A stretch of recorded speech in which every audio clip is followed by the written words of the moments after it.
আসসালামু আলাইকুম রহমতুল্লাহ। হ্যাঁ, সবাই জয়েন হয়েছে।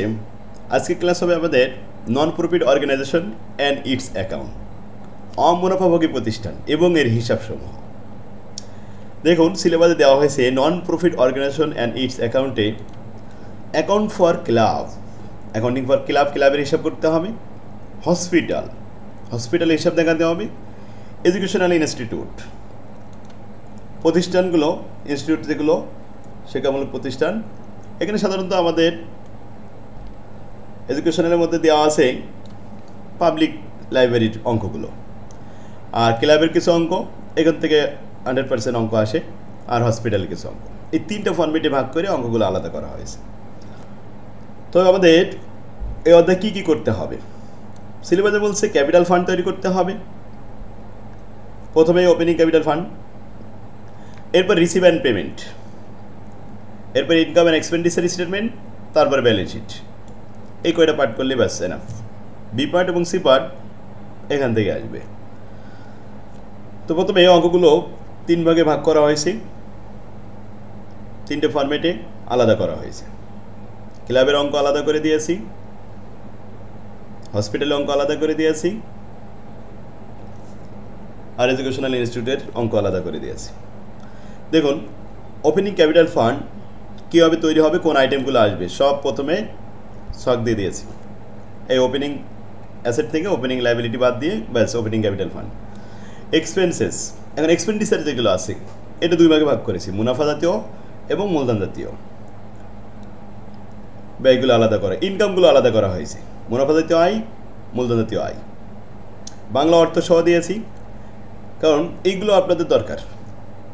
একটা ভালো বই একজন শিক্ষকের মতো ভূমিকা রাখে শিক্ষার্থীর কাছে, কারণ এগুলো যখন পাবেন এটা আপনার জন্য খুবই সাপোর্ট করবে। তো টাকা দিয়ে যদি আপনার বই কিনতে হয় তাহলে আপনি একটা ভালো বই কিনেন। দেখেন, 3টা ফরম্যাটে ভাগ করে আলাদা করেছি। অ্যাকাউন্টিং ফর ক্লাব, ক্লাব সংক্রান্ত হিসাবগুলো, হসপিটাল আর এডুকেশনাল ইনস্টিটিউট। আজকে আমরা 1 নম্বর ফরম্যাটে অঙ্ক দেখাবো প্রথম ক্লাসে। 1 নম্বর ফরম্যাটের অঙ্কগুলো 2টা বেসিসে ভাগ করা হয়েছে। জন আসেন 1 নম্বর বেসিস। সাধারণত দেখা যায় নন অর্গানাইজেশন, এই নন প্রফিট যে সমস্ত প্রতিষ্ঠানগুলো, এখানে সদস্যদের চাঁদা দ্বারা পরিচালিত হয়। সদস্যগণ তারা নিয়মিত চাঁদা দেয়। সাপোজ একটা ক্লাবে যদি 100 জন সদস্য থাকে, পার হেড প্রত্যেকেই 5 টাকা করে চাঁদা দেয়, তাহলে প্রতি বছরে চাঁদা আদায় হবে 500 টাকা।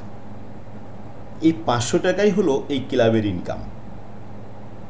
এখন চাঁদা আদায় প্রতি বছরে সম্পূর্ণ ক্লিয়ারভাবে হয় না, দেখা যাচ্ছে কিছু টাকা বকেয়া থাকে, কিছু সদস্য আছে তারা অগ্রিম দিয়ে দেয়, অ্যাডভান্স করে।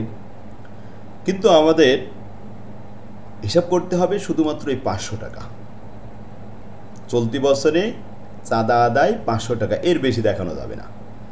যেটা অ্যাডভান্স আদায় হয়েছে ওটা মাইনাস করতে হবে টোটাল আদায় থেকে, রিসিভ অ্যান্ড পেমেন্ট থেকে, রিসিভ থেকে বাদ দিয়ে দিতে হবে। আবার যেটা বকেয়া রয়েছে সেটা যোগ করে নিতে হবে। সঠিক চাঁদা ওই 500 টাকাই দেখাতে হবে। এইটাই মূলত আমরা প্রথমে চাঁদা সংক্রান্ত কিছু অঙ্ক করাবো।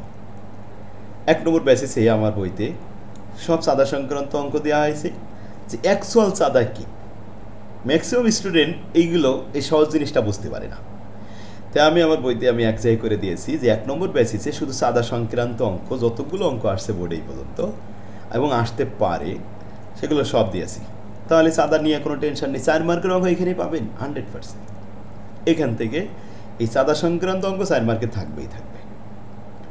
তো আসুন আমাদের বইটা বের করুন। আর যাদের কাছে আমাদের বইটা এখনও পৌঁছায়নি তারা আমার সাথে হোয়াটসঅ্যাপে যোগাযোগ করুন। স্ক্রিনে যে নাম্বারটি দেখতে পাচ্ছেন, এই নাম্বারে আপনি সরাসরি ফোন দিতে পারেন বা হোয়াটসঅ্যাপে মেসেজ করতে পারেন, আমরা রিপ্লাই দেবো। হোয়াটসঅ্যাপেও ফোন দিতে পারবেন, সমস্যা নেই। তো আসুন সবাই বইটা বের করেন। 1 নম্বর বেসিস দেখেন, একটা অঙ্ক প্রথমে প্রবলেম নাম্বার 1, এটা 7 কলেজে টেস্ট পরীক্ষায় দিয়েছিল, সেখান থেকে আমি কালেকশন করেছি। Find out the actual subscription for the year ended. বছর শেষে অ্যাকচুয়ালি কয় টাকা সাবস্ক্রিপশন আসবে, চাঁদা আসবে, এটা দেখাতে হবে। এই যে সদস্য সংখ্যা কত আছে সেটা যদি জানা থাকতো আরও বেশি ভালো হতো। তবে এখানে যেটা দিয়ে আছে সেটা দিয়ে আমরা আলোচনা করি। দেখেন, সাবস্ক্রিপশন 1 লাখ টাকা। এই 1 লাখ টাকা আদায় হয়েছে রিসিভ অ্যান্ড পেমেন্টে দেখা যাচ্ছে। এখানে কিছু টাকা অগ্রিম আছে, কিছু বকেয়া আছে। তো চলতি বছরের টাকা শুধুমাত্র দেখাবো, আর বিগত বছরের টাকা যদি আদায় হয় বাদ দিব, পরবর্তী নেক্সট ইয়ারের টাকাও যদি আদায় হয় তাও বাদ দিয়ে দিব। চলতি বছরের কোনো বকেয়া থাকলে যোগ করব, চলতি বছরের টাকা বিগত বছরে আদায় হয়েছে এমন যদি ইনফরমেশন পাই সেটাও যোগ করব। তার মানে শুধু মনে রাখবেন যে চলতি বছরের টাকাটাই আমরা দেখাবো এখানে। যাক, 1 লাখ টাকা। প্রথমে আমি উত্তরপত্রে লিখলাম যে সাবস্ক্রিপশন রিসিভ 1 লাখ টাকা। এর মধ্যে কি কি হয়েছে? Adjustment. Subscription due for the current year, চলতি বছরের টাকা বকেয়া রয়েছে, তাহলে বোঝা যাচ্ছে চলতি বছরের চাঁদা এখনও বকেয়া আছে 10,000 টাকা। এখন 1 লাখের সাথে 10,000 যোগ হবে। লিখলাম কারেন্ট ইয়ার ডিউ 10,000 টাকা যোগ করেন। এরপর লেখেন, দেখেন সাবস্ক্রিপশন রিসিভ গ্রহণ করেছি, ইনক্লুডেড ওই 1 লাখের মধ্যে অন্তর্ভুক্ত হয়ে গেছে 15,000 টাকা ফর দ্য প্রিভিয়াস ইয়ার। এটা কিন্তু পূর্বের বছরের টাকা। আচ্ছা, পূর্বের বছরের টাকা চলতি বছরের মধ্যে আদায় হয়েছে, তো আমাদের করণীয় এটা বাদ দিতে হবে, 1 লাখ থেকে মাইনাস করতে হবে। তাই লিখেছি less receive included for the previous year. পূর্বের টাকা রিসিভের মধ্যে চলে আসছে, তাই পূর্বের বছরেরটা বাদ দিয়ে দিলাম। ক্লিয়ার তো? নেক্সট, অলসো ইনক্লুডেড 10,000 টাকা for the next year. Next year মানে পরবর্তী বছরের, চলতি বছরের না, পরবর্তী বছর ভবিষ্যতের টাকা অগ্রিম দিয়ে গেছে কিছু সদস্য, তারা অ্যাডভান্স করে গেছে, তো 1 লাখের মধ্যে অন্তর্ভুক্ত হয়ে গেছে। এখন আমাদের করণীয় এটা বাদ দিতে হবে। তাহলে পরবর্তী বছরের অ্যাডভান্স নিয়েছি, লিখলাম receive included for the next year. Next ইয়ারের টাকা ইনক্লুড হয়ে গেছে, তাই মাইনাস করে দিছি। বুঝতে পারছেন? আরেকটা আছে, an advance subscription was receive, গ্রহণ করেছিল, অ্যাডভান্স রিসিভ করেছিল ইন দ্য প্রিভিয়াস ইয়ার, পূর্বের বছরে। আচ্ছা, পূর্বের বছরে মানে বিগত বছরে যে টাকাটা অ্যাডভান্স নিয়েছিল সেটা কোন বছরের টাকা?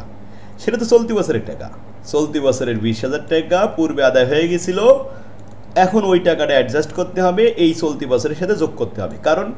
কারণ প্রিভিয়াস ইয়ারে কিন্তু এটা বাদ দিয়ে রাখা হয়েছিল, এটা তো প্রিভিয়াস ইয়ারের টাকা না, চলতি বছরের টাকা আগাম নিয়ে ফেলেছিল আর কি, কত বছরে দিয়ে আদায় হয়ে গেছিল। তাই যাক, এখন আমাদের করণীয় এই 20,000 টাকা 1 লাখের সাথে যোগ হবে। তাই লিখলাম advance subscription was receive in the previous year. যে টাকাটা বিগত বছরে রিসিভ করা হয়েছিল ওইটা এই বছরে যোগ করে নিতে হবে। হ্যাঁ, সবাই ক্লিয়ার না? বুঝতে পারছেন আশা করি। এখন এগুলো যোগ করেন, 1,30,000 টাকা হয়েছে। আর এই দুটো এক জায়গায় করেন, 15 আর 10 25, 25,000 টাকা বাদ দিয়ে দেন। 1,05,000 টাকা আসলে প্রকৃতপক্ষে চলতি বছরের চাঁদা, actual subscription for the year ended. Income and এক্সপেন্ডিচারে এই চাঁদা হিসেবে এই 1,05,000 টাকায় দেখাতে হবে। কি সবাই বুঝতে পারছেন না? দেখেন, অঙ্ক কিন্তু সহজ হয় শিক্ষকের কারণে। আর শিক্ষক যদি সুন্দরভাবে গুছাই সুন্দরভাবে উপস্থাপন করে তাহলে অঙ্ক ইজি হয়ে যাবে, এরকম প্রত্যেকটা। আর অঙ্ক সহজ হবে একটা ভালো বই যদি আপনার কাছে থাকে। সাধারণ একটা বই যদি আপনার 1 মাস লাগে একটা অধ্যায় শেষ করতে, আমার বই যদি আপনার কাছে থাকে, ওই 1 মাসের অঙ্ক আপনি 1 সপ্তাহে ক্লিয়ার করতে পারবেন। কারণ এখন দেখেন, চাঁদা সংক্রান্ত যত প্রশ্ন আছে আমি সব এক জায়গায় করে দিচ্ছি। তাহলে এই পর্যন্ত বোর্ডে যা আসছে আর যা আসতে পারে সম্ভাব্য যত প্রশ্ন আছে সব 1 নম্বর বেসিসে এক জায়গায় করে দিচ্ছি। এখন চাঁদা নিয়ে আপনি মাত্র এখানে 1 ঘন্টা সময় দিবেন, তাহলে 1 নম্বর বেসিসের অঙ্ক শেষ। এখানে 4 মার্কের অঙ্ক আপনি পাচ্ছেন।